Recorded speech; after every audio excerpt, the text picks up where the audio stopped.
So we're in a series called The Kings of Babylon. And we're talking about the 4 kings that reigned during the 7-year exile when Israel was in captivity of Babylon. And today we're going to talk about Belshazzar. Now let me just let you know, if you do some study on this, that Belshazzar was ruling. He's Daniel chapter 5. We read Daniel's 1 through 4 last week, parts of it. But he actually wasn't the king. He was the crown prince. The king was Nabonidus. Let me say it again, Nabonidus. Nabonidus was actually, though, traveling most of the time and building altars for the god, little g, of sin. That was the name of the god he served, sin. And he traveled around Arabia for about 10 years doing that, mainly in Arabia, but he traveled other places. So he put his son in as the king of Babylon, and he was called the king, but actually Nabonidus was the king. Does everyone follow me? Okay, so the Bible tells us about Belshazzar because Belshazzar, from 556 BC to 539 BC, was the king 17 years, even though his father was actually king. But his mother was Nebuchadnezzar's daughter. So he's the grandson of Nebuchadnezzar that we started with last week, all right? So what we're actually going to do is Daniel 5 is so good, we're going to read the whole chapter. And I'm going to make comments throughout it. Isn't that something, though, that in church, we're going to read the Bible? So I was talking to one of the guest speakers, and he said, do you have any requests? I said, just make sure you read the Bible. So just make sure somewhere you get the Bible. And I was just joking with him. Obviously, he was a great Bible teacher. But I'll make comments throughout, and then, well, I've got 3 points, but this first part will take almost half the message, and then we'll hit the 3 points, okay? All right, so Daniel 5, verse 1.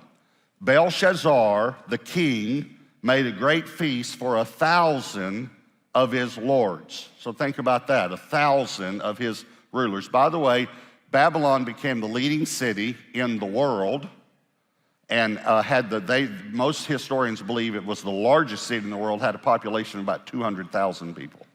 So it's pretty big. 1,000 of his lords and drank wine in the presence of the 1,000. While he tasted the wine, Belshazzar gave the command to bring the gold and silver vessels which his father, Nebuchadnezzar, had taken from the temple which had been in Jerusalem. Now, before we go on, let me comment on that a minute, because many people then think, well, it says his father was Nebuchadnezzar.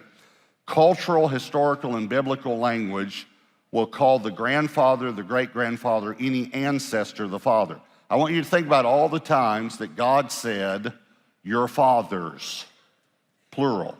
Well, it didn't mean they had multiple fathers. It meant they had multiple fathers, grandfather, great-grandfather, you follow me? God would also identify himself even as your fathers, Abraham, Isaac, and Jacob, okay? So, and let me just say something, because some of you are fathers, but some of you are like I am. You're so good at being a father, you are now a grandfather.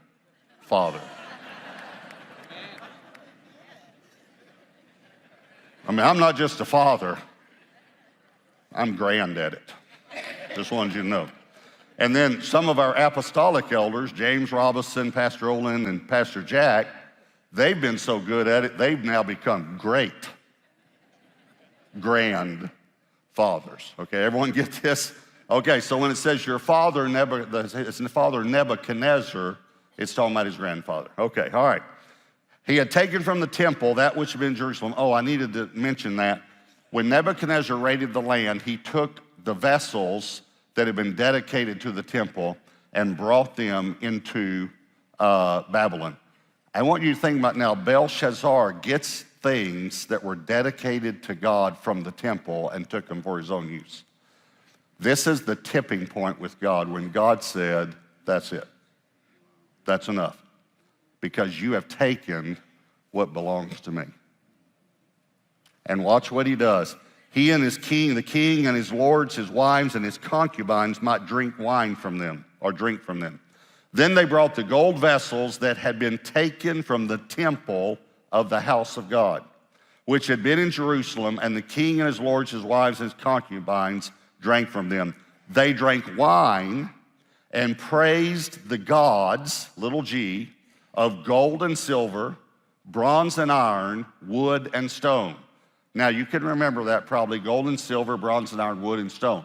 Because in a moment, you're going to see that God gives Daniel divine revelation like this, because Daniel is not at this party, all right? In the same hour, they're drinking from the vessels that belong to God.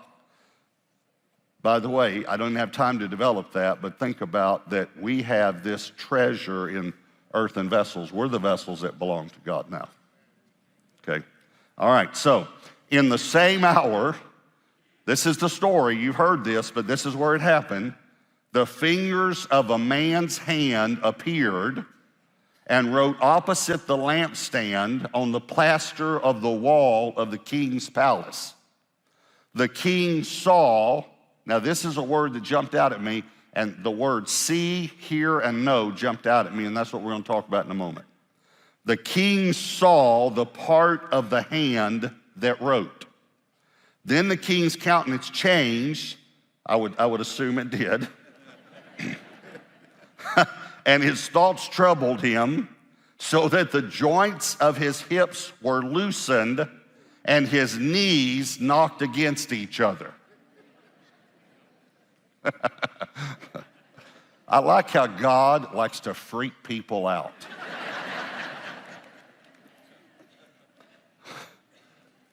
I did, the study I did was, this was the first time knees knocking together had ever been mentioned in any historical document.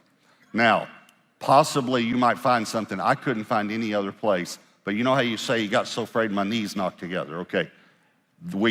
I believe, and I guess most would believe, this is where it comes from, all right? The king cried aloud to bring in the astrologers, the Chaldeans, and the soothsayers. Nebuchadnezzar did that as well when he couldn't interpret something.